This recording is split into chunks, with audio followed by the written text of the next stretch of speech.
പിന്നെ സന്തോഷത്തോട് പിന്നെയും കറങ്ങി. അങ്ങനെ പിന്നെ എല്ലാരും കറങ്ങി കെട്ടിപ്പിടിച്ചു.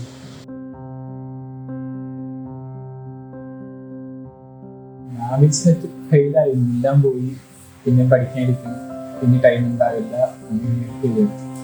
പിന്നെ റിസൾട്ട് ഇങ്ങനെ വരുന്നതിന് കുറച്ച് ഇങ്ങനെ കറങ്ങി, കുറച്ചിങ്ങനെ ഫുള്ള് കഴിച്ചിലായിരുന്നു.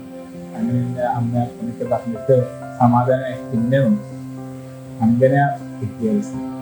ക്ലാസ് ഉണ്ടായപ്പോൾ എല്ലാ വീക്കിലും almost every week they use to conduct exam. So അത് നല്ല ഹെൽപ്ഫുൾ ആയിരുന്നു.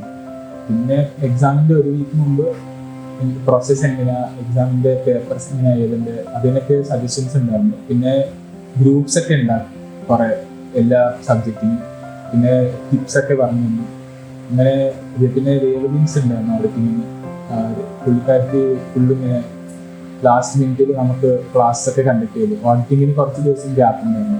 അപ്പോൾ അന്ന് എങ്ങനെയാണ് പ്രിപ്പയർ ചെയ്യേണ്ടത്, പിന്നെ അതിനു വേണ്ടി ഇങ്ങനെ ഫാസ്റ്റ് ട്രാക്ക് ക്ലാസ്സസ് ഉണ്ട്, അതൊക്കെ കണ്ടക്ട് ചെയ്തു. ഞാൻ ഫൗണ്ടേഷൻ അവിടെ മറ്റേ ഇൻസ്റ്റിറ്റ്യൂട്ടിലാണ് പഠിച്ചത് ഓൺലൈനായിട്ട്. അപ്പോൾ അവിടെ സാറ്റർഡേ സൺഡേ മാത്രമായിരുന്നു ക്ലാസ്, അത് ഓൺലൈനായിരുന്നു. അത് അവരെന്ന് വെച്ചാൽ നെഗ്ലിജൻസ് വരുമായിരുന്നു. ലാസ്റ്റ് ആയപ്പോൾ ക്ലാസ് ഒന്നും ഇല്ലായിരുന്നു. Almost half questions അവരെടുത്തില്ലായിരുന്നു.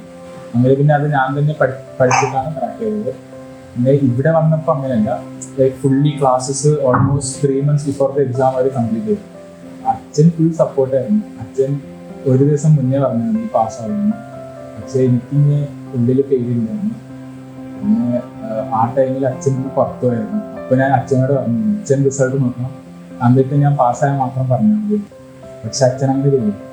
ഞാൻ നോക്കി റിസർച്ച് ചെയ്ത് എനിക്ക് ഇഷ്ടപ്പെട്ടത് ഈ CA കോഴ്സായിരുന്നു. അപ്പോൾ അച്ഛനും അമ്മയെ പറഞ്ഞു ഇത് നല്ല കോഴ്സാണ്, ഇത് ചെയ്താൽ എനിക്ക് ലൈക്ക് നാട്ടിൽ നല്ല വിലയുണ്ടാവും, അങ്ങനെയൊക്കെ പറഞ്ഞു. അപ്പോൾ എനിക്കിഷ്ടമായി. അച്ഛനമ്മയ്ക്കൊരു വിരോധമില്ല, അതുകൊണ്ട് ഞാൻ ഇത്